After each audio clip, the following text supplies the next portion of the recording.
Boa tarde, estamos aqui no nosso segundo dia da Agroglobal, com o nosso segundo podcast, dedicado na rubrica 3 dias, 3 projetos, 3 convidados.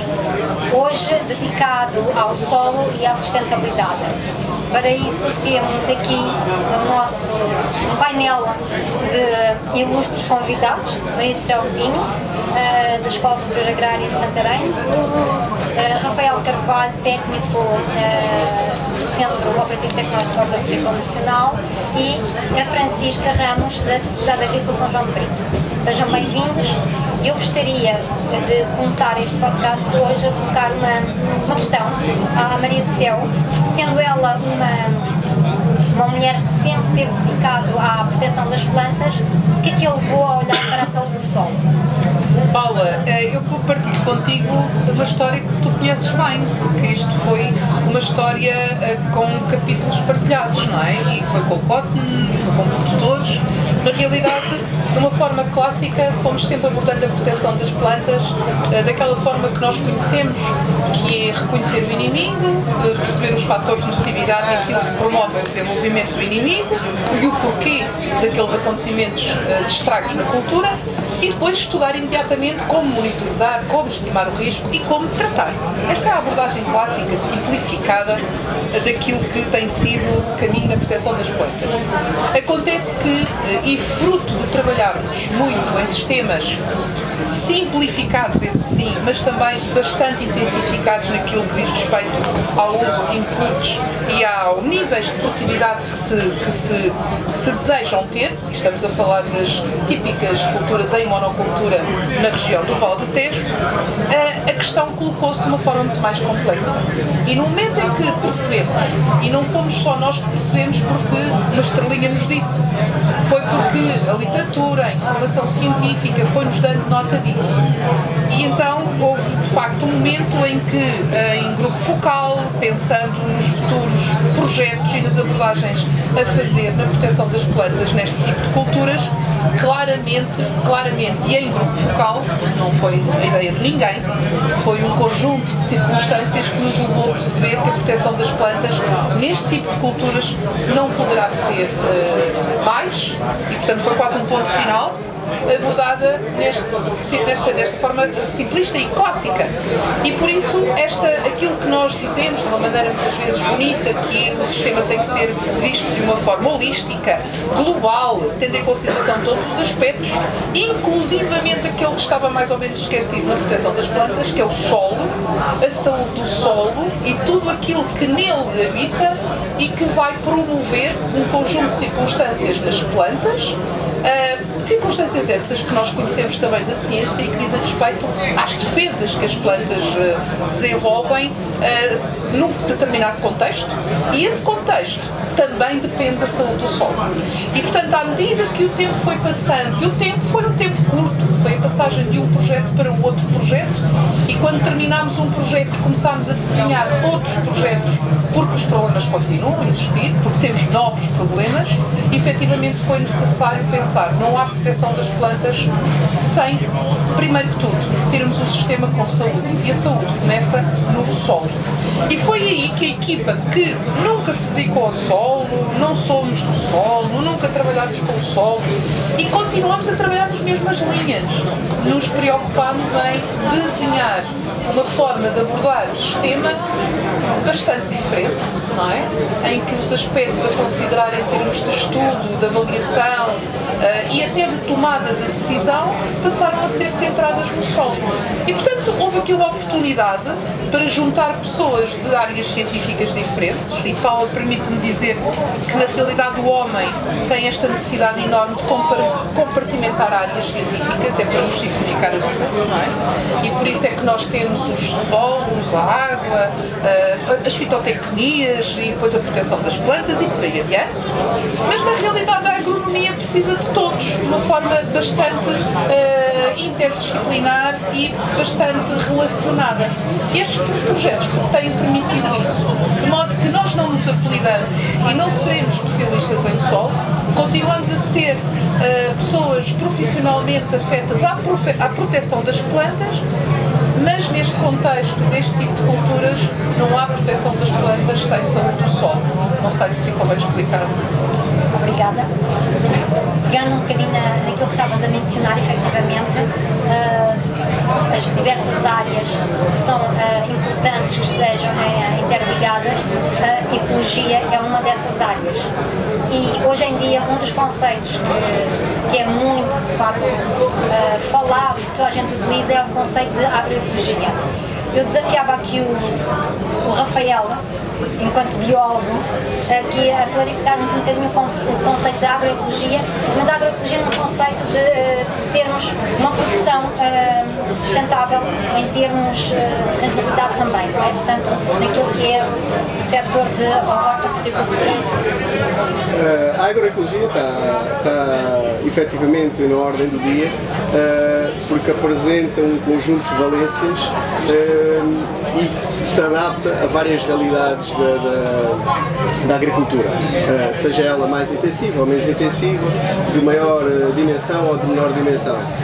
Mas basicamente a agroecologia é a aplicação de conhecimentos da ecologia ao serviço da agricultura.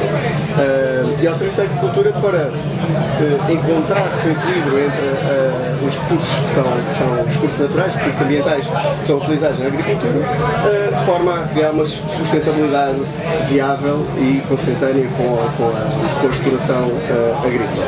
Por isso, basicamente, é aplicar uma ciência, que é a ecologia, ao uso da agricultura para otimizar, digamos assim, todos os recursos que a agricultura utiliza, todos os recursos naturais que a agricultura utiliza. Obviamente que com estes, e comprovadamente, com estas aplicações, há redução de custos, através, porque não é necessário tantos inputs, tantas substâncias de síntese, ou utilizar tantas substâncias de síntese. Atrás disso vem também um melhor controle das doenças e das pragas, porque as plantas são mais saudáveis. Há uma valorização, obviamente, dos produtos que são reconhecidos pelos consumidores, mas para além de tudo isto há um acréscimo de qualidade e, obviamente, de segurança alimentar que acaba por ser importante para todos nós, quer sejamos consumidores ou que sejamos produtores, e é uma mais-valia. Por isso a agroecologia acaba por estar aqui nesta ponte entre modelos, ou entre um modelo que estamos habituados de agricultura mais convencional para um modelo de sustentabilidade, que é aquele modelo que é o nosso objetivo atualmente. E provavelmente, quando nós pensamos em agroecologia, não é assim nada de tão novo, é apenas que juntar conhecimento antigo e perceber e entender esse mesmo conhecimento. Francisca, se nós fizermos uma viagem ao passado, quase que já lá vão 10 anos, temos o privilégio de trabalhar em conjunto com a Sociedade de Agricultura São João de Brito. E a questão é, o que é que levou São João de Brito a aceitar o desafio para integrar projetos que abordam a temática solo e também a sustentabilidade? Na altura foi muito vontade de aprender e também porque achei que a cooperação entre todos, não é? Entre a academia e, no fundo, a produção que era essencial. Porque muitas vezes achamos, nós agricultores, que a academia está a estudar problemas que não são os nossos e que na academia também se calhar acham que nós não aplicamos as coisas e pronto, eu também acho que a academia acaba por experimentar as coisas muito em laboratório, em ambiente protegido, e é muito diferente de experimentar no campo. Portanto, no fundo foi isso, poder aprender e acho que ser uma ajuda, só todos em conjunto é que podíamos também tirar conclusões. Voltamos novamente à Céu, tendo em conta aqui já um percurso de quase 10 anos de trabalhar em projetos em que a temática é o solo, a temática é a sustentabilidade, o que é que destacarias em termos de aspectos mais positivos no âmbito dos projetos, particularmente estes 2 projetos em curso neste momento? Paula, várias coisas. Olha, várias coisas e uma das coisas que muitas vezes nos esquecemos, e ainda o ano passado quando falámos, acho que até foi na FNAC, e que fomos apontando muitas valências positivas e pontos fortes destes projetos, e muitas vezes nos esquecemos. As relações entre as pessoas, e sobretudo entre pessoas com áreas de trabalho diferentes, que por via dos seus percursos acabam por acumular um conjunto de conhecimentos que são eles diferentes e complementares, foi um ponto fortíssimo. Trabalhar e conhecer outras pessoas que cientificamente são conhecedoras daquilo que é o solo em termos físico, químico, as dinâmicas do solo, a biologia do solo, a microbiologia do solo, jamais conheceria de uma forma tão próxima outras pessoas do INEA, da Universidade de Évora, dos agricultores, etc., se não tivéssemos nestes projetos. Primeiro ponto. Depois, segundo ponto, permitiu-nos alargar, e muito, isso eu não sei se é vantagem ou se é desvantagem, porque só nos traz mais complexidade, foi as palavras-chave nas nossas pesquisas da literatura e do conhecimento, não é? Portanto, deixámos de usar as clássicas relacionadas com a proteção das plantas e passámos a alargar imenso. Isto, do ponto de vista agronómico, é imensamente interessante, não é? Porque se é verdade que outros cursos são muito globais e muito interdisciplinares, eu não estudei outras licenciaturas, portanto, enfim, não poderei falar de experiência própria, mas na agronomia, eu acho que a agronomia não deveria ter sequer unidades curriculares, não é? Deveria ter a agronomia 1, 2, 3, 4, 5, 6, 7, 8, 9, 10, a agronomia 100, seria mais ou menos isto. Porque as coisas são tão ligadas umas com as outras. E quando os colegas nos foram, alguns trabalhos que eu fui pesquisando, outros que os colegas nos foram partilhando, e quando temos, por exemplo, a Elizabeth a partilhar coisas giríssimas, e esta, eu lembro-me que foi a Elizabeth a partilhar uma coisa giríssima, que foi, por exemplo, uma planta de tomate mais bem micorrizada. É uma planta de tomate que vai tolerar de uma forma totalmente diferente o ataque da mosca branca. Isto é uma coisa absolutamente incrível. Saber que uma planta que está bem micorrizada consegue comunicar quimicamente com uma planta vizinha, de que já está a ser atacada e que prepara-te, minha amiga aí ao lado, porque a mosca branca chegou, e nós cada vez mais sabemos sobre os processos de defesa das plantas, que é um mundo ainda muito obscuro e que se investiga, e que é aliás, incrivelmente impressionante e entusiasmante estudar estas matérias. Portanto, acho que estes são 5 pontos fortíssimos. O que é que eu quero dizer com isto? Quero dizer que veio enriquecer muitíssimo aquilo que é a lecionação das matérias, muitíssimo aquilo que é a necessidade de abordagem. Fala-se do global, do holístico, o sistema, está todo interligado. Então, se está todo interligado, nós não podemos chegar ali e olhar só para a mosca branca e usar um pesticida para a mosca branca e esquecer tudo o resto, que é a abordagem clássica, que é também a abordagem mais simplificada, que é também aquela que dava mais jeito, não é? Mas pronto, as coisas, se fossem fáceis, não vou dizer isto, vou dizer. Se fossem fáceis era futebol. Epá, não disse, afinal eu não disse isto, está bem? Mas efetivamente a agronomia é isto, e é isso que nos entusiasma. Paula, responde. Ok. De facto, daquilo que é a minha partida ao longo destes um bocadinho mais de 10 anos de projetos que abordam esta temática da saúde do solo, proteção das culturas e sustentabilidade, à medida que vamos avançando no conhecimento, vamos ficando com a percepção que sabemos cada vez menos, que há um conjunto de inter-relações que nós ainda vamos tomando consciência que não os conhecemos. Nem mais. Portanto, começa a haver necessidade. Torna-nos muito humildes. Muito! E isto é muito importante. E a relação que nós temos depois com os produtores, em conjunto, temos toda esta consciência, é um aspecto que eu acho que é muito interessante. Rafael, tu no âmbito daquilo que é a sustentabilidade e da agroecologia, tens desenvolvido, ou pelo menos avaliado um conjunto de práticas que de facto contribuem de uma forma muito positiva para esta sustentabilidade dos sistemas. Queres falar de algumas delas? Sim, eu diria que em termos de práticas com maior impacto para a sustentabilidade desta agricultura, hortícola ou frutícola, eventualmente passa por duas coisas muito importantes. Uma delas é o solo.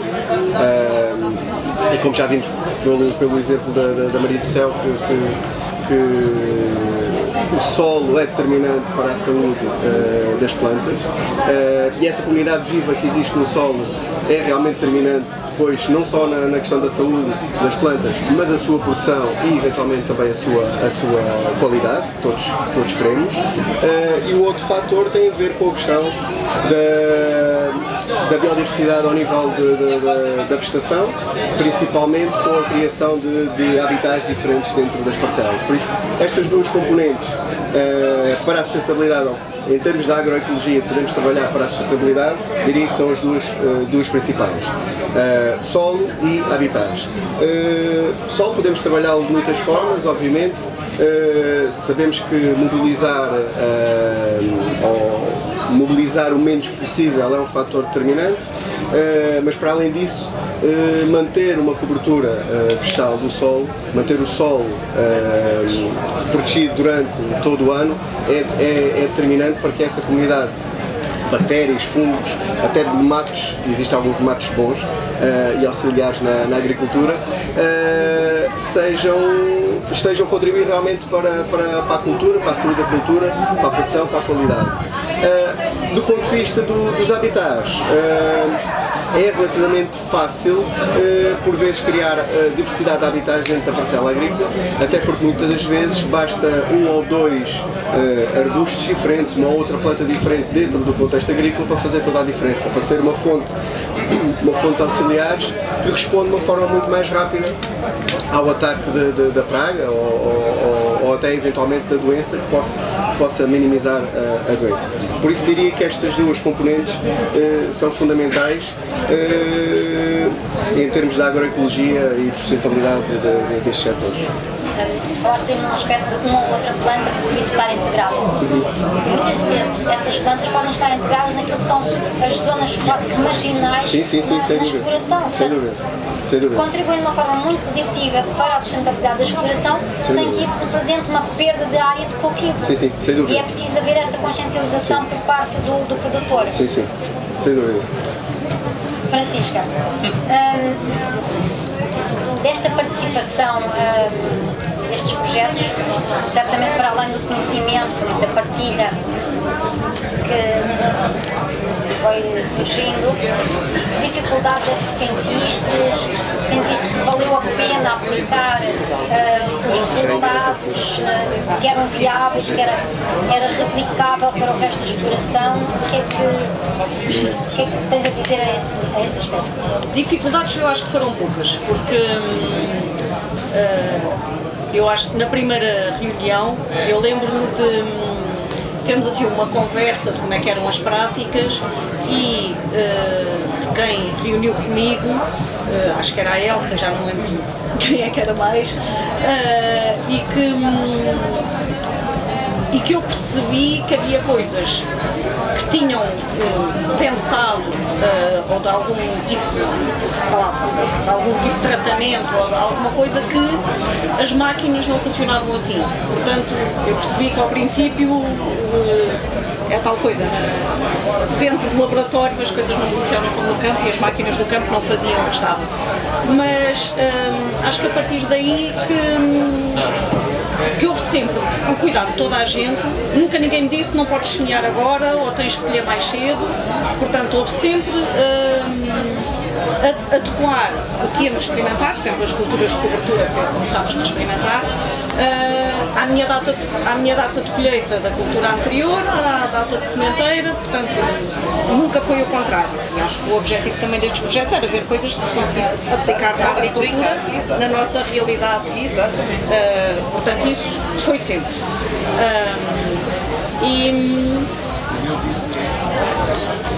E mais o quê? O que era o resto da pergunta? Efetivamente, ao longo destes projetos nós tivemos sempre a preocupação, e eu digo nós porque era uma equipa multidisciplinar, de tentar que todos os protocolos de algum modo impactassem o mínimo possível naquilo que era a rotina da exploração do agricultor e que de algum modo contribuíssem para resolver algum problema concreto dessa exploração.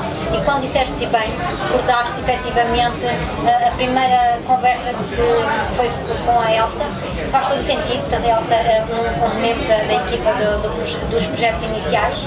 Faz todo o sentido, porquê? Porque tudo isto começou com uma caracterização daquilo que era o sistema produtivo, para depois, em reunião alargada, num processo de cocriação, de partilha, se encontrar o melhor desenho para solucionar os pontos fracos ou aqueles que eram mais frágeis no sistema produtivo e resolvermos com um itinerário mais vantajoso para a exploração.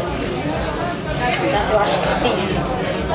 Isso faz a grande diferença, se calhar faz com que os parceiros de há 10 anos sejam os parceiros que estão hoje e que se mantenham e que revejam só acrescentar uma coisa, mais valia. Que eu se calhar também tinha um bocadinho ao complexo a ideia que os estudiosos, se calhar os biólogos, que eram tudo pessoas muito radicais e que aquilo não era bem assim. E ao trabalhar com as equipas percebi que não, que são coisas reais e que se vai experimentando, ninguém me impingiu nada, nem mandou a forçar coisa nenhuma, fomos vendo como é que as coisas iam funcionando. Portanto, essas ideias que eu tinha na minha cabeça também foi bom. Só mais uma questão agora aqui para a CEL. Se tivesses que fazer um balanço em relação a estes projetos, concretamente ao Solar First e ao Rede do Sistema, estes últimos, que estão perfeitamente também ligados com os anteriores, mas basicamente o foco nestes últimos, quais seriam os constrangimentos, se é que sentiste constrangimentos? Os constrangimentos podem ser pelo recurso humano, e independentemente de nós termos tido a possibilidade de ter contratações, não sei como, mas falta sempre gente para trabalhar, não é? Não sei se vocês sentem isso, mas efetivamente precisamos de ter, precisamos estar ainda mais em contacto com aquilo que foram os trabalhos experimentais. E isso só é limitado pelo nosso tempo. Portanto, apesar do desenho do projeto ser no sentido de permitir que essa aproximação se faça, ela fez-se, é verdade, mas ainda assim teve fragilidades, claramente. Depois nós tivemos fomos condicionados, fomos mais ou menos constrangidos a desenhar o projeto com um conjunto de pontos de ensaio, e eu acho que são talvez em exagero, em demasia, e portanto obrigou-nos a uma dispersão. Por outro lado, isso também é um ponto forte, porque as coisas não têm que correr todas da mesma maneira e, sobretudo, não têm que correr todas de feição daquilo que é a nossa hipótese nula, não é? E, portanto, alguns não se estão eventualmente a comportar como aquilo que seria a nossa expectativa. Mas isso não é um ponto fraco, isso é o que é, e, portanto, é, na realidade, aceitar e tirar de todos estes projetos aquilo que são os resultados que nos trazem maiores argumentos para aquilo que são as soluções desenhadas pelo projeto. E eu é curioso porque hoje falo disto desta maneira. A semana passada estive em Montemor, na Apor Mor, e foi muito engraçado porque na apresentação de um projeto que lá foi feito, onde tem uma enorme diversidade de pontos de trabalho, foi claramente dito ali pela investigadora que, bom, nós estamos aqui a fazer a soma dos dados, aqueles que efetivamente estão mais em concordância com aquilo que eram as nossas hipóteses de partida. Eu pensei, olha, vou ficar completamente descomplexada, não é?